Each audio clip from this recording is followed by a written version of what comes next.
100కు పైగా దీర్ఘకాలిక సమస్యలకు ఎటువంటి ఆపరేషన్ దుష్ప్రభావాలు లేకుండా హోమియోపతి చికిత్స.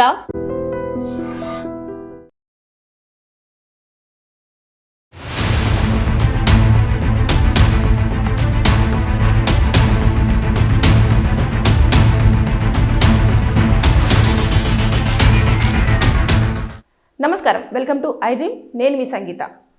గ్రూప్ 1 మెయిన్ ఎగ్జామ్ దానిపైన కోర్టు ఒక కీలకమైన తీర్పును వెలువరించింది. అదేంటంటే, ఇప్పుడు ఏదైతే మెరిట్ లిస్ట్ ఉందో ఆ లిస్టులో నిజంగానే కరెక్ట్గానే అవకతవకలు లేకుండా జరిగిందా లేదా అనేది మళ్ళీ రివాల్యుయేషన్ చేయండి. ఒకవేళ అది సాధ్యం కాని పక్షంలో మళ్ళీ ఎగ్జామ్ని రీకండక్ట్ చేయండి అని చెప్పేసి ఒక తీర్పు వెలువరించింది. ఇది కూడా కొన్ని రోజుల పాటు దాన్ని హోల్డ్ చేసి మరి ఈరోజు కోర్టు అనౌన్స్ చేయడం అనేది జరిగింది. అసలు దీనిపైన పూర్తి సమాచారం తెలుసుకోవాలంటే మనము ఒక ఫోన్ కాల్ తీసుకుందామండి. గ్రూప్కి మెయిన్స్కి కానివ్వండి, గ్రూప్స్కి కోచింగ్ సెంటర్ నుంచి వెళ్ళి ప్రభాకర్ గారు ఉన్నారు. ఆయన ఫోన్ కాల్లో తీసుకొని అసలు ఏం జరిగింది, వారు పిటిషన్లో ఏం దాఖలు చేశారు, ఏంటి విద్యార్థుల యొక్క ఒపీనియను, ఈ అవకతవకలు నిజంగానే జరుగుతున్నాయా లేదా అనేది ఆయన త్రూ తెలుసుకునే ప్రయత్నం మనం చేద్దాం.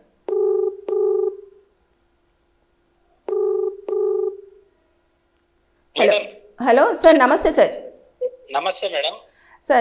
సార్ ఇది గ్రూప్ 1 మెయిన్ ఎగ్జామ్ని రద్దు చేస్తూ హైకోర్టు తీర్పు వెలువరించింది కదా సార్. ఎందుకని ఇలా ప్రతిసారి గ్రూప్స్ ఎగ్జామ్లో ఇలాంటివన్నీ అవకతవకలు జరుగుతున్నాయని ఎందుకు ఆరోపణలు ఎదుర్కొంటూ ఉంటారు? అసలు ఇప్పుడు ఇది రద్దు చేయమంటున్నారు, లేదు అంటే రివాల్యుయేషన్ చేసి ఆ లిస్ట్ అయినా పెట్టండి అంటున్నారు. అసలు ఏం జరుగుతుంది పూర్తి స్థాయిలో మాకు ఏమైనా ఇన్ఫర్మేషన్ ఇవ్వగలరా సార్?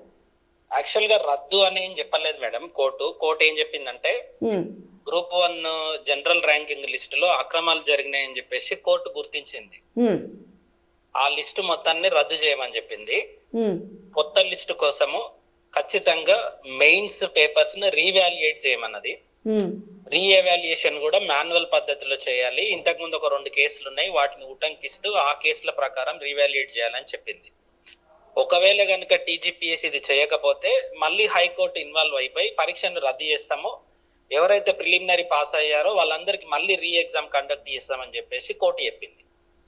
సో ఇప్పుడు టీజీపీఎస్ డిసైడ్ చేసుకోవాల్సింది ఏంటి అంటే, ఎయిదర్ రీవాల్యుయేట్ చేయాలా లేకపోతే రద్దు చేయాలనేటటువంటి అంశాన్ని కోర్టు అది టీజీపీఎస్ డిసైడ్ చేసుకోవాలి. ఇక్కడ టీజీపీఎస్ ఇప్పుడు కూడా తన తప్పును తెలుసుకోకుండా ఒకవేళ నేను రీవాల్యుయేట్ చేస్తాను అనుకుంటే, చాలా మందికి తెలిసిన విషయమే ఏంటంటే, ఏ ఒక్క అభ్యర్థి దీంట్లో లేడు లేదా ఏ ఒక్క అభ్యర్థి తప్పుగా ఈ లిస్టులోకి వచ్చాడని తెలిసినా కూడా అక్కడ ఫ్రాడ్ జరిగిందని అర్థం. ఓకే, అలా జరిగే ఛాన్సెస్ ఉంటాయంటారా సార్?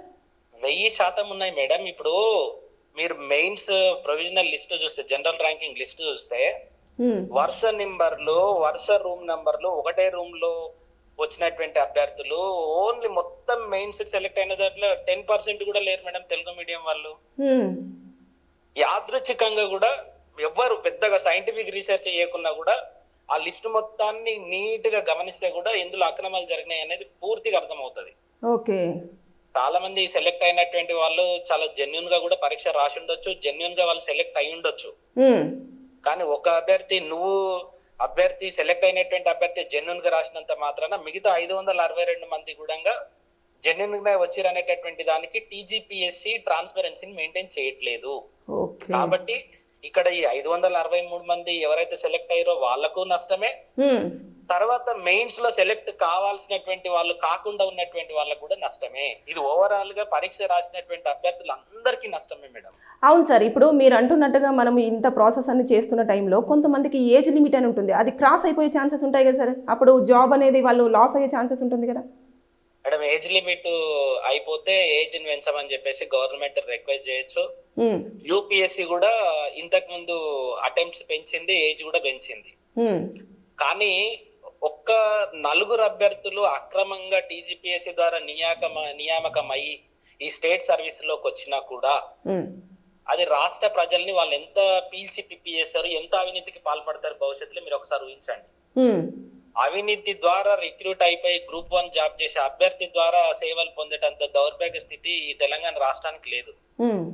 ఎంతో మంది ఈ తెలంగాణ రాష్ట్రంలో విద్యార్థులంతా కూడా ప్రాణాలు అర్పించిన తర్వాత తెలంగాణ వచ్చింది. కానీ ఈ విధంగా ట్రాన్స్పరెన్సీ లేకుండా ఎగ్జామ్స్ పెట్టేసి మేము ఏది చేస్తే అది నడవాలి అని అంటే ఎట్లా మేడం? ఈ ప్రజాస్వామ్యమే కదా.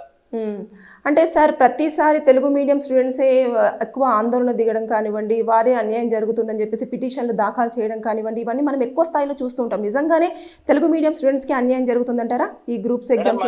తెలుగు స్టేట్స్ తెలుగు మీడియం వాళ్ళు ఎక్కువ మంది ఉన్నారు. 2011లో లాస్ట్ గ్రూప్ 1 వచ్చింది. అది కూడా కోర్టుకు పోయి రకరకాల వివాదాల తర్వాత రిక్రూట్ అయిపోయింది.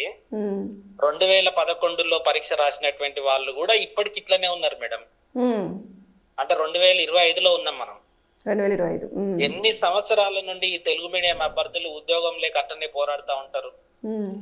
తెలుగు మీడియం అనే కాదు, ఇప్పుడు ఈ ఆరోపణలు చేసినటువంటి దాంట్లో ఇంగ్లీష్ మీడియం వాళ్ళు కూడా చాలా మంది ఉన్నారు మేడం. తెలుగు మీడియం వాళ్ళకు బాగా అన్యాయం జరిగింది అనేది ఒక వాదన మాత్రమే.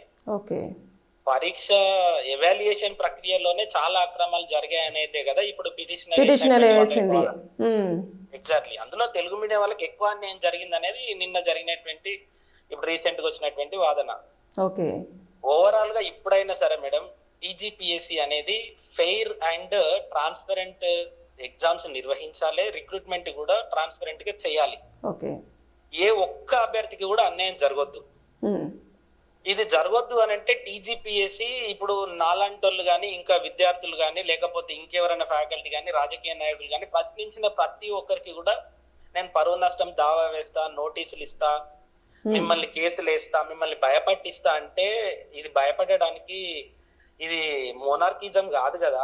నువ్వు వేస్తే 4 కేసులు వేస్తావు, 10 కేసులు వేస్తావు, జైలుకు పంపిస్తావు. కానీ పోరాట చైతన్యం అలాంటి బెదిరింపు కాల్స్ వస్తున్నాయంటారా? ఇంకా రిసీవ్ చేసుకుంటున్నారా? అంటే ఎవరైనా ముందుకు ఇప్పుడు మేము గ్రూప్ 1 మీద మాట్లాడిన ప్రతి ఒక్కరికి టీజీపీఎస్సీ నోటీసులు పంపించింది కదా మేడం. మెయిన్ మాట్లాడిన ప్రతి ఒక్కరికి పరువు నష్టం దావా వేస్తా, టీజీపీఎస్సీ పరువు తీసిరని చెప్పేసి వాళ్ళు పరువు నష్టం దావా వేసిరు. జోక్ ఏంటి అని అంటే ఇప్పుడున్నటువంటి గవర్నమెంట్ ఇంతకు ముందు ప్రతిపక్షంలో ఉండి అన్ని పరీక్షల మీద కొట్లాడొచ్చు, మాట్లాడొచ్చు, అన్ని చేయొచ్చు. ఇప్పుడు మాట్లాడిన వాళ్ళు ఎవరు విద్యార్థులు కాదంట, బీఆర్ఎస్ ఏజెంట్లు, బీజేపీ ఏజెంట్లు, కమ్యూనిస్ట్ ఏజెంట్లు, బీఎస్పీ ఏజెంట్లు అని చెప్పేసి వీళ్ళు మాట్లాడతారు. ఒక ముద్ర వేస్తున్నారు. ఆ రోజు మాట్లాడిన వాళ్ళు ఎవరు స్టూడెంట్ కాదు. మరి వాళ్ళు ఎవరికి గ్రూప్ 1 రాసే అర్హత కూడా లేదు. అంటే అన్యాయం జరుగుతుందని గలమెత్తితే ఖచ్చితంగా మీరు డిఫమేషన్ కేసును ఫేస్ చేయాల్సిందే. డిఫమేషన్ చేస్తారు, హౌస్ అరెస్ట్ చేస్తారు, అన్ని చేస్తారు మేడం. అట్లా అని చెప్పేసి ఏం భయపడేది లేదు. విద్యార్థులు పోరాట పట్టిమ ఏం వదిలేయలేదు. అన్యాయం జరిగిన ప్రతి చోట కూడా కొట్లాడుతూనే ఉంటారు. ఇప్పుడు టీజీపీఎస్సీ కానీ గవర్నమెంట్ కానీ చేయాల్సింది ఏంటి అంటే ఇప్పటి నుండి అయినా సరే ఆ పొరపాట్లన్నిటిని కూడా సరి చేసుకొని తనను ఆత్మ పరిశీలన చేసుకొని ఫస్ట్ వాళ్ళకు వాళ్ళు సంస్కరించుకొని పరీక్ష నిర్వహణ, అపాయింట్మెంట్ అనేటివి చేయాలి. నేను ఆడిందే ఆట పాడిందే పాట అంటే మాత్రం ఇట్లాంటి పరిణామాలే వస్తాయి. ఇప్పుడు మీరు చెప్తున్నారు కదా 500 పైచినుకు విద్యార్థులందరూ కూడా ఇట్లా అన్యాయంగా మేము బలైపోతున్నాం అని చెప్పేసి ఒక పిటిషన్ వేశారు. దానికి సంబంధించి ఇప్పుడు కోర్టు ఒక సూచన చేసింది. మీరు చెప్పారు కదా స్టార్టింగ్లో ఎలా అయితే రివాల్యుయేషన్ అయినా చేయాలి, లేదు అంటే అది కుదరని పక్షంలో మీరు రీకండక్ట్ అయినా చేయండి ఎగ్జామ్ని అని చెప్పేసి. అది జరిగే ఛాన్సెస్ ఉన్నాయంటారా మీ దృష్టి ప్రకారం, మీ ఆలోచన ప్రకారం? మాక్సిమం నా దృష్టిలో అయితే మేడం రీవాల్యుయేషన్ అనేది గవర్నమెంట్ చేయదు. ఎందుకు చేయదు అని అంటే మేడం 563 మందిని వీళ్ళు సెలెక్ట్ చేసుకోవాలంటే ఇప్పుడు చేసుకున్నటువంటి ఏ ఒక్క అభ్యర్థిని అక్కడి నుండి మిస్ చేసినా సరే 100% ఫ్రాడ్ జరిగినట్టే అక్కడ. అవును. ఇంకా అదే లిస్ట్ మళ్ళీ బయటికి చేయాల్సింది తప్పించి కొత్తగా మనం ఏ లిస్ట్ లో ఏ పేరు తీయడానికి కానివ్వండి, చేర్చడానికి కానివ్వండి ఉండే ఛాన్స్ లేదు. అట్లా లేదు అంటే ఇప్పుడు ఇచ్చిన తీర్పుకు విలువనే ఉండదు మేడం. కాబట్టి ఖచ్చితంగా రీ ఎగ్జామ్ కండక్ట్ చేయాల్సినటువంటి ఆస్కారమే ఉంటది. మేబీ వాళ్ళు డివిజన్ బెంచ్ కి వెళ్ళొచ్చు, సుప్రీం కోర్టుకి వెళ్ళొచ్చు, అన్ని వెళ్ళొచ్చు. కానీ లాస్ట్ గవర్నమెంట్ లో కూడా ఏం జరిగింది, గ్రూప్ 1 క్యాన్సిల్ అయిన తర్వాత సుప్రీం కోర్టుకు పోయింది గవర్నమెంట్. టిఆర్ఎస్ గవర్నమెంట్ పోయింది. కాంగ్రెస్ గవర్నమెంట్ వచ్చిన తర్వాత కేసు ఉపసంహరించుకొని నోటిఫికేషన్ మళ్ళీ కొత్తగా రీఇష్యూ చేస్తామని చెప్పేసి చేసిరు వీళ్ళు. ఇదే గవర్నమెంట్ టిఆర్ఎస్ ఉండని కాంగ్రెస్ ఉండని, కానీ గవర్నమెంట్ సుప్రీం కోర్టులో కేసు ఉపసంహరించుకొని కొత్త ఎగ్జామ్ పెట్టింది. ఈ రోజు సుప్రీం కోర్టు పోతే ప్రాసెస్ డిలే అవ్వడం తప్ప ఇక్కడ జరిగినటువంటి నాన్ ట్రాన్స్పరెంట్ విధానాలు ఏం మారవు మేడం. కాబట్టి ట్రాన్స్పరెంట్ గా ఎగ్జామ్ కండక్ట్ చేసి ట్రాన్స్పరెంట్ గా ఎవాల్యుయేషన్ చేయాలి. ప్రతి చోట మేము ట్రాన్స్పరెంట్ మెయింటైన్ చేస్తున్నామని చెప్తున్నారు కానీ ఇప్పుడు చాలా రకాలైనటువంటి ఆరోపణలు చేసిరు విద్యార్థులు. ఏ ఒక్క ఆరోపణకి కూడా టీజీపీఎస్సీ అంటే ఇప్పుడు ఆ పిటిషన్ లో మెయిన్ గా అదొకటి ఉండి ఇంకా ఏం పాయింట్స్ చేర్చారంటారు సార్ ఆ పిటిషన్ లో? అంటే వాల్యుయేషన్ అనేది సైంటిఫిక్ మెథడ్ లో జరగలేదని చెప్పడానికి అక్కడ ఉన్నటువంటి ఆర్డర్ ఆఫ్ నంబర్స్ కానీ లేకపోతే మీడియానికి సంబంధించినటువంటి ఇష్యూస్ కానీ తర్వాత ఒకే సెంటర్ నుండి ఎక్కువ మంది సెలెక్ట్ కావడం కానీ ఇవన్నీ కూడా జరిగినాయి మేడం. ఓకే, ఇవన్నీ కూడా అనుమానాలు ఉన్నాయి కాబట్టి అవన్నీ కూడా హైకోర్టుకు సమర్పించడం జరిగింది విద్యార్థులు. అక్కడ నుండి హైకోర్టు చాలా పరిశీలించి రిజర్వ్ లో పెట్టి కూడా 5-6 నెలలు అవుతుంది మేడం. ఓకే, వాదనలను అయిపోయిన తర్వాత ఇప్పుడు రిజర్వ్ లో పెట్టినటువంటి తీర్పును వెల్లడించారు. గవర్నమెంట్ ఏ పర్టికులర్ సందర్భంలో కూడా అఫిడవిట్ ఇచ్చినప్పుడు వాళ్ళు ఎక్కడ కూడా అకౌంటబిలిటీగా అఫిడవిట్ ఇచ్చినటువంటి సందర్భం అయితే చూడలేము. ఎంతసేపు వీళ్ళు చేసింది తప్పు, దీనివల్ల వీళ్ళకి అన్యాయం జరుగుతుంది అని వాళ్ళు కాపాడుకోవడానికి ప్రయత్నం చేసిరు తప్ప లేవనెత్తినటువంటి అంశాలకు అకౌంటబుల్ గా జవాబు చేసినటువంటి సందర్భాలు ఏం లేవు మేడం దాంట్లో. ఓకే, ఇప్పుడు మళ్ళీ మీ ఉద్దేశం ప్రకారం ఎగ్జామ్ రీకండక్ట్ చేస్తేనే అన్ని రకాలుగా సేఫ్ అని చెప్పేసి మీరు అనుకుంటున్నారు, అంతేనా సార్? 100% మేడం. రైట్. ఎందుకంటే ఇప్పుడు ఉన్నటువంటి వాళ్ళతోటే ఇప్పుడు ఆ ఎగ్జామ్ రీవాల్యుయేట్ చేస్తే మళ్ళా అదే ఎవాల్యుయేటర్లను పెడతారు, వాళ్ళకి నచ్చినటువంటి విధంగానే మళ్ళీ ఒక లిస్ట్ బయటకు వస్తుంది. Right right. ఏపీలో కూడా 3 సార్లు లిస్ట్ తయారైంది మేడం ఇంతకు ముందు. ఇక్కడ కూడా అదే ప్రక్రియ కొనసాగొద్దు అంటే ఇప్పుడైనా పూర్తి స్థాయిలో సమీక్ష చేసి, ముఖ్యమంత్రి గారే ఎడ్యుకేషన్ మంత్రిగా ఉన్నారు కాబట్టి దీన్ని పూర్తి స్థాయిలో ప్రక్షాళన చేసి పూర్తి స్థాయిలో దీన్ని మళ్ళీ ట్రాన్స్పరెంట్ గా నిర్వహిస్తేనే అందరు విద్యార్థులకు న్యాయబద్ధంగా ఉంటుంది. మళ్ళీ అది చేసి ఇది చేసి మళ్ళీ లిస్ట్ వచ్చిన తర్వాత మళ్ళీ ఏమైనా అక్రమాలు జరిగినాయని పోతే ఇది ఇట్లనే కొనసాగే అవకాశాలు ఉంటాయి. Right right. దీనికి ఎక్కడ ఒక దగ్గర ఫుల్ స్టాప్ పెట్టాలి, అది డీజీపీఎస్సీ గవర్నమెంట్ చర్య తీసుకోవాలి అనేది మన అభిప్రాయం madam. Right, thank you sir. మీ విలువైన ఇన్ఫర్మేషన్ మాకు అందించినందుకు thank you so much sir.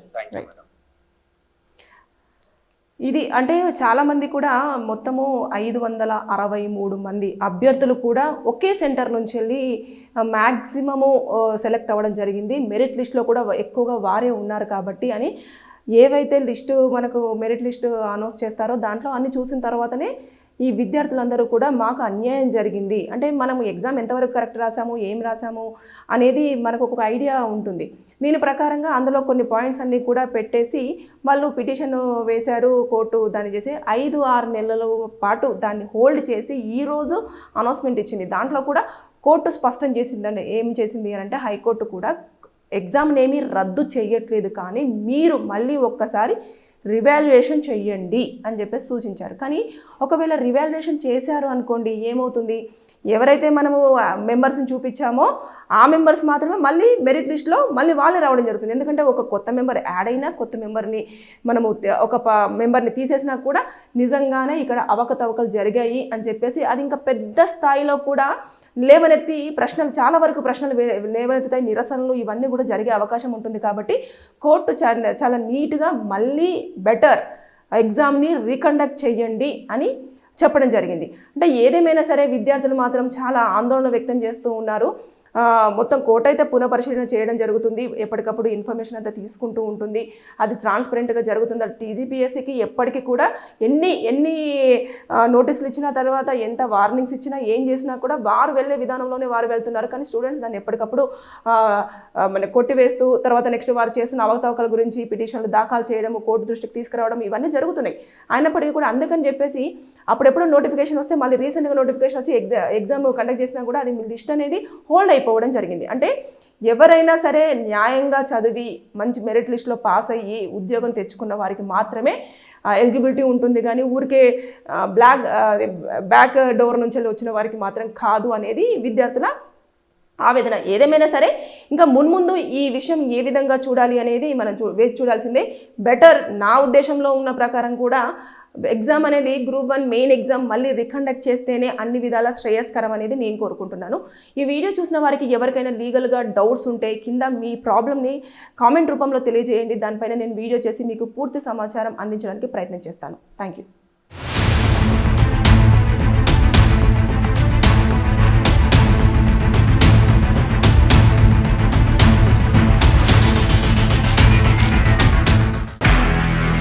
నిజంగా ప్రస్తుతం ఉన్నటువంటి సమాజం దేనికి ప్రయారిటీ ఇస్తుంది? ఆర్థిక సంబంధాల చుట్టూ మాత్రమే తిరుగుతుంది. మళ్ళీ ఎన్నికలంగానే చాలా విరక్తి కలుగుతున్నాం. మంచి అనిపిస్తుంది కదా, లేడీస్ కూడా ఛాలెంజింగ్ జాబ్స్ చేసినప్పుడు చాలా బాగుంటది. ట్రాఫిక్ అసిస్టెంట్స్ గా నియమించిన ట్రాన్స్జెండర్స్ అందరితో సాల్యూట్ చేయించుకుంటున్నారు. ఫుడ్ డెలివరీ ఇవ్వటానికి వెళ్ళినటువంటి డెలివరీ బాయ్ అనిల్ పై కళ్ళ ముందు పిల్లని కొట్టి